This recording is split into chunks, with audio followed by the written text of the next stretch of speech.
اے اللہ، اے میرے رب، تو کبھی بھی کسی حال میں بھی مجھے دوسروں کے آسرے پر نہ چھوڑنا۔ اے میرے رب، میں تنہا ہوں، میں مصیبت میں ہوں، میں پریشان ہوں، مگر تیرا سہارا میرے ساتھ ہے۔ اگر تو میرے ساتھ ہے، مجھے دنیا کا کوئی غم نہیں ستا سکتا، مجھے دنیا کی کوئی تکلیف پریشان نہیں کر سکتی۔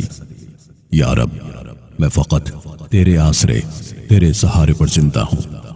تو ہی میرا مالک ہے، تو ہی میرا مولا ہے، تو ہی میرا پشتبان ہے۔ میں اپنی ساری تکالیف، سارے دکھ، سارے غم تیرے سامنے پیش کرتا ہوں۔ یا رب، مجھے ان تمام دکھوں سے، ان غموں سے نجات عطا فرما۔ تو ہی ہے جو دکھی دلوں کی صدا سننے والا ہے۔